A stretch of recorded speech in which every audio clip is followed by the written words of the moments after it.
What is up, guys? Welcome back to another video. Today we're going to be doing the oil change on the Yamaha R7. It is currently 7 in the morning and I just got off of work, but you know what, that's not going to stop me. So like usual, let's not waste any time and let's get straight into this oil change. First things first, we're going to be installing these TST Industries swing arm spools. These just screw right on, so it shouldn't be that difficult. So I just screwed this on with my hands. Now let's just give it a little snug and get her nice and tight. Oh yeah. Now that we got our swing arm spools on, we can go ahead and jack her up with the motorcycle stand. Now this is my first time ever doing this, so I might struggle a little bit. So hopefully it doesn't go wrong. All right guys, as you guys can see, I was able to get my bike on the motorcycle stands. It actually wasn't that hard. All I did was I went on this opposite side. I grabbed the bike from here. Once it was balanced out, I went ahead and reached over for the stand. I slid it into the swing arm slots over here, and now it is sitting perfectly. So now we can go ahead and take off this lower fairing right here and we can get to the oil change. I'm not even gonna lie, that was low-key scary to do. I was afraid I was gonna drop my bike. Now the hard part is probably gonna get it down. I don't know how I'm gonna do that, but I guess we'll find out later in the video. There goes number 1, number 2, that's 3 and 4. Now we should be able to just pop this off. Now I did watch a YouTube video saying there's like little clips holding this in, so just be careful when you remove this. I forgot, you also got to remove this little push pin right here to be able to release this lower fairing, lower cowl. I'm not too sure what it's called. So I was able to get that clip out, and that should be number 5. There's one more push pin located right there. Just go ahead and pop that out, and then you should be able to remove this lower cowl or fairing. Just like that, we were able to get this off, and now we have access to the oil filter, and the drain plug is just underneath this. You guys don't have to remove this, but I'm just gonna take it off anyways. Let's go ahead and remove these 2 Phillip screws. They shouldn't be that tight. That's 7 and 8. Now go ahead and remove these 2 and a 10mm. This is 9, 10, and 11.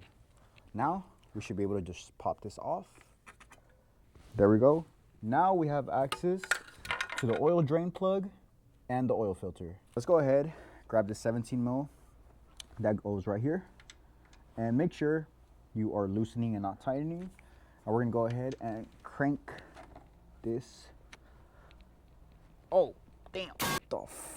It has now been a week since the last time you guys saw this bike. For you guys, it's only been like a second. We should be able to continue with the rest of the oil change. I've been wanting to ride this bike so bad, bro. It's been a week. Today's my day off, so thankfully I'm gonna be able to go for a ride. But I've been itching to go ride this thing. With that said, let's go ahead and put some fresh oil in here. To not confuse you guys, I went ahead and left everything as is. The oil change is still in the works. Now we just removed the old oil filter, as you can see, and we got the new one right here. We're gonna go ahead and install this. You just gotta twist it on and it goes hand tight, so give her a good little, yeah. We went ahead and installed the new oil filter. So I went ahead and removed the drain plug. As you guys can see, we have it right here. I already installed the new crush washer on here, so all we got to do is put it back on. I heard you should torque it to around 20 foot-pounds because I guess the OEM specs aren't really that good. So don't judge me too hard. I'm using this old school torque wrench, but if I put a little bit pressure on it, as you guys can see, that is about 20 foot-pounds. So now that it's torqued to spec, we can go ahead and install, or go ahead and pour our new oil in. So I'm probably just gonna adjust my chain off camera, just so you guys have an idea of how it's done. You're gonna go ahead and loosen this axle bolt. You only gotta loosen it, you don't gotta take it off. And then these, you loosen one of these nuts, and the nut in front of it adjusts pretty much the tension. I don't know if you guys can see those little bars right there, but you pretty much wanna align those on both sides. And once you get your chain to where you need it, it'll be pretty much perfect. You just tighten it and that's it. All right, we are back on the R7. I've been fiending to ride the R7 so bad, and I adjusted the chain right now, so she feels good. She feels real good. You don't understand how bad I've been wanting to ride this thing, bro. My bike was down for a week. We're back, and oh, she's feeling great. We're just gonna go cruise around my small town like usual. Oh, bro. So I really don't have anything to talk about. You know, you live and you learn. You won't learn until you try, right? Learning costs money, and the only way you're gonna learn is by messing stuff up, so you don't do it again. The R7 feels good. I haven't ridden all week. Oh, weak. Manhandler, bruh. I need a name for the R7 too. I can't just be calling the R7 R7. Let's be real. We gotta give the R7 a name. Oh, she's riding so good, bruh. I'm not gonna lie, I noticed it right away. After adjusting the chain and doing the oil change, she feels a million times better. A million times better. Like, no cap, bruh. The R7 feels so good right now. What? I'm actually so happy that I'm able to ride today because I've been fiending.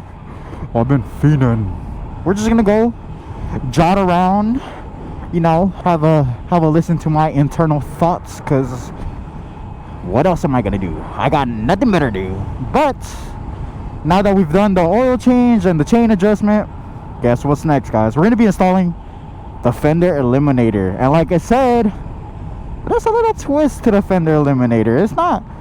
We're not gonna have it. We're gonna do a little fabrication work. Now, I don't know if I'm gonna record the fabrication work, but either we're gonna do kind of similar what I've been doing, which is go around, record. It's like kind of like I don't want to call them install videos, but you know, like just little quick like snippets of what I'm doing, of what I'm installing. But if not, I don't know if I should start off. So next video, it's either, like I said, kind of like an install, and if I don't do like an install, it's gonna be like more of a reveal. Like, we're just gonna straight up show it, because I'm gonna be honest, I don't think you guys really want to see like me working on the bike. Like I'm pretty sure it gets boring just watching like a full like working on my bike video, you know.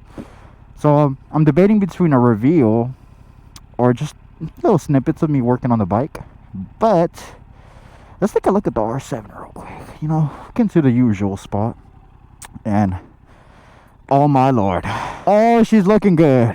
Oh yeah, I'm excited, bruh. Now, I don't know if I should remove the R7 decals. I don't really have any followers, so I can't, like, there's no one can really give me an opinion. But maybe there is someone watching. What do y'all think? Should I get rid of the R7 decals? I think if we go all black, like fully stealth look, that would be fire. I like to aura farm, alright guys? You gotta have a little aura when you're riding around. Who's this? Bro's just staring. See what I mean? See what I mean? A little voice crack. Oh, a lot of gravel around here. But yeah, I don't know where we're gonna go, but we're just gonna ride. Oh yes! Yes! Yes, R7. That's what we like. And the weather right now is perfect because it's sunset, so it's not that hot.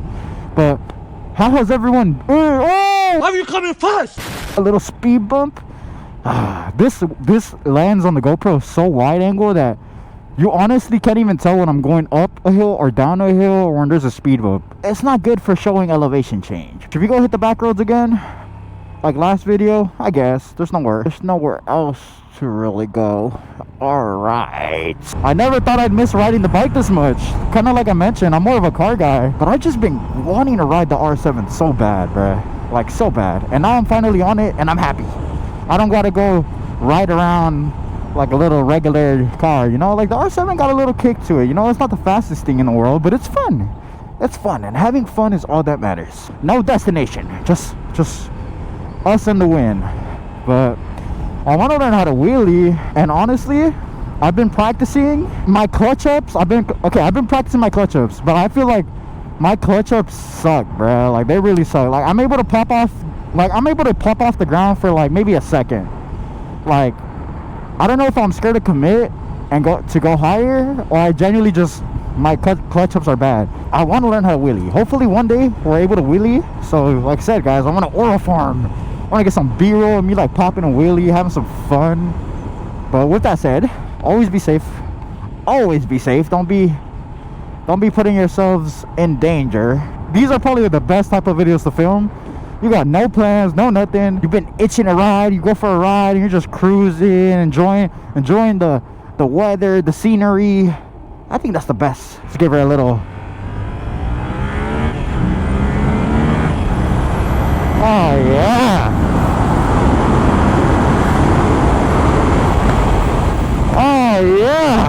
I've been in my head a lot lately, guys. Like, I've been thinking about money a lot. Sometimes I reflect in my brain, right? And I'm like, dude, living in California, because I live in California, for those who didn't know, living in California is expensive. And I don't really want to move anywhere else. Like, I've thought about going to Texas, specifically like Dallas, like Fort Worth area.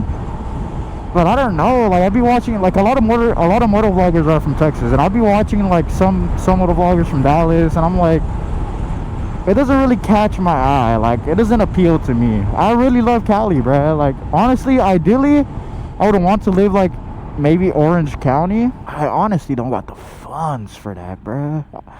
I don't got the funds. I need to get my money up. I need to start a business. So I say this to my friends. We always talk about like starting some type of business or side hustle, or we talk about these ways that you can make money, but we never end up going through with like a plan or anything. Like, we talk about it, like we know it's possible, but we never go through with it.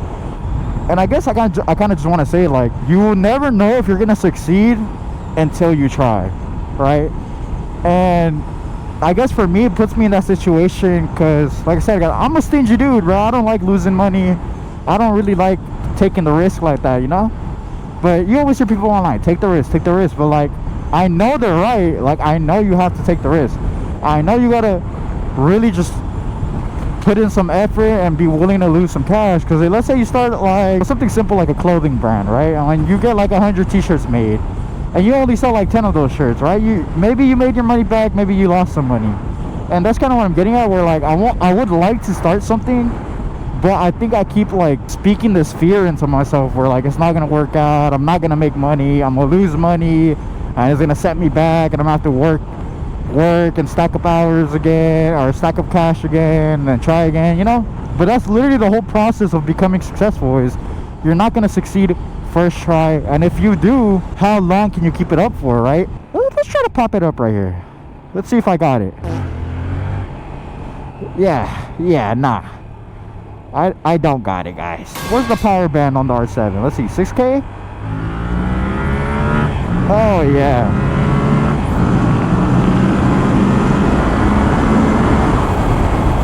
Oh yeah. Oh, look how beautiful this is.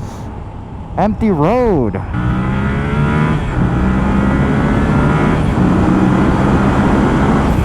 Oh yeah, this weather is so nice. The sun is like perfect right now. It's like golden hour. Oh yeah, you couldn't ask for a better view today, guys. This is beautiful. I watched this guy named Nacho YZF. Low-key, Nacho is kind of my inspiration for this YouTube channel because I really like how he does his videos. They're really chill with like subtle editing, and it's just like the perfect combination. Let's try not to get run over here. But yeah, Nacho YZF is like, he's that guy, bruh. He's that guy. I love his videos. His videos are fire. My top 3 motovloggers as of right now are Nacho YZF, Ryan636, and Jixer, bruh. Those are like the 3 motovloggers. Honorable mention, Unknown Rider, bro. Unknown Rider, him too. He's mad cool, bro. I wish I lived like around people like that, because it would be so fun to ride with them. They're just full of energy. They're funny. People like are mad cool, bro. I would never say bruh until I started like working at my current job, my warehouse job. One of the girls, she's an older woman, and she has kids, and like she'll say bruh a lot because her kids say bruh, and it stuck onto me. And now I low-key hate that I be saying bruh, because I sound like a brain rot kid. I don't want to be a brain rot kid. You know what? Maybe a little brain rot ain't that bad. I gotta pull over here. I'm sorry, guys. Today's video was a little boring. But if you've made it this far, let me know what y'all think about today's video. I appreciate y'all if you made it to this point in the video. I love y'all. And I'll catch you on the next video. Peace.